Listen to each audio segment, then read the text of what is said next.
Okay, I'm not gonna lie. It was a weird feeling and sensation that I had when you see the scene of Kyros as a toy holding Scarlet while she's dead there dying and he can't do anything. He can't even feel her warmth. It was just very strange of a feeling, to say the least, because it's like, this is so sad, and at the same time it's like bizarre because he's like just got turned into a toy, so he can't even feel. It was, I guess, to put it in a way, it was like tragic. It was tragic and just weird at the same time. I don't know. So majority of this episode was basically the flashback, the remainder of what happened in Kyros' past, and things from his perspective of what happened with Doflamingo. And I guess one of the things that takes away from, like, you know, the shock value of anything is that we've already seen this flashback in a way, but it was just basically from a different perspective, and it was obviously leaving out Kyros' story, because if you think about it, we saw the whole thing from King Riku's eyes, or basically what happened to King Riku and how the kingdom was enslaved and everything by Doflamingo. So we're seeing it again this time with this particular episode,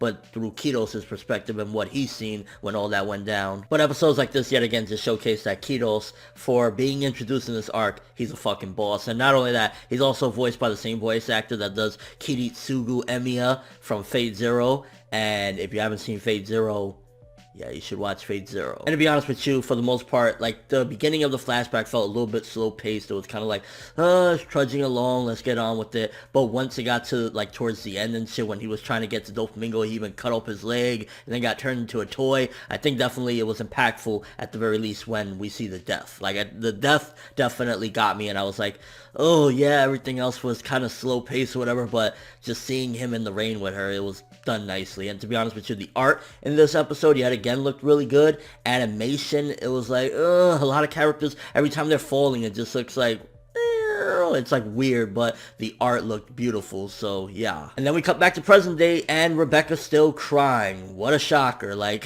Diamante's talking shit nonstop. Yeah, I killed your mother. It was me, Dio. And she's just crying there, like, being realistic about it. Okay, I understand people are trying to give the excuse. She's a 16-year-old girl. For starters, she's been a gladiator for many years. She's been in this environment for many years, so she's seen some fucked up shit and been through some fucked up shit. I wouldn't be surprised if some of these people even fucking raped her or something. She was in a fucked up situation for a long time. So you put it in that perspective, like, okay, she's been through that. But just being realistic about it, if I was a 10-year-old boy, and I know, there's a difference between boys and girls, but even when I was 10, I would not be crying on the floor if somebody's like, yeah, it was me that killed your mom. Like, I would get up and fucking be swinging my life away, and even if I get fucked up and defeated, at the very least I tried and I went for mine. Like, the fact that she's just there crying, and they make her look like a super porn model there with her giant jugs, it's like, come on. Got a little bit more of that Sabo versus Burgess, Sabo versus Burgess. I was hype off that. They're destroying the ring. It's like, I really wish we could just get full disclosure of that. Fuck everything else. Can we just see more of Sabo going in and Burgess just fucking beasting? It's like, I wanted more. It was so fucking hype though. And then Frankie got dusted off. It's like, this is the reason why, and don't get me wrong, Frankie was outnumbered like a motherfucker. If he would have won, it would have been some BS as well, but like, this is the reason why, in a way, people are looking at Frankie as well, like, oh man, I miss the old Frankie, because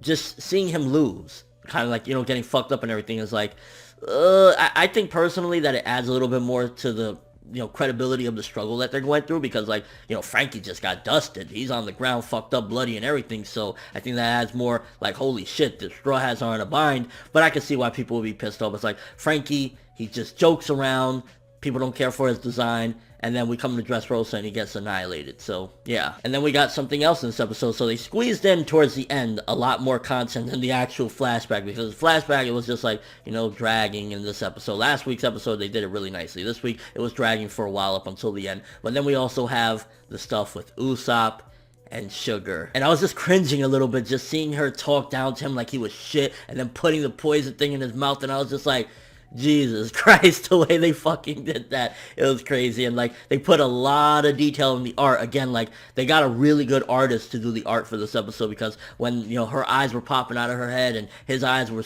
wiggling around and everything, it looked really detailed and nice. So I gotta once again give props to the art. And it seems as though everybody's gonna be turned back to normal, so we got some progression on the main timeline as well, not including the stuff that we got with the flashback. So with all things being considered, I would say that this was a good episode. Definitely a good episode. Very slow in the beginning. It's started to pick up towards the end of the flashback, and then we got little knickknacks here and there of what's going on in the present. But the best thing is that even though we got the flashback, and that technically doesn't move, you know, the main timeline along, at the very least we got some progression with what happened with Usopp knocking out Sugar. Now, I remember people being like controversial. A lot of people liked it. A lot of people didn't like this in the manga with Usopp. I mean, at the end of the day, he kind of accomplished the goal regardless of how it was done. So I think some credit due. Not to mention that he braved up a couple episodes ago as well. So yeah, I don't really care. Like, Usopp sometimes does annoy us, but Usopp for the win. I don't give a fuck. So I'm gonna give this one 7.5 out of 10. Good episode.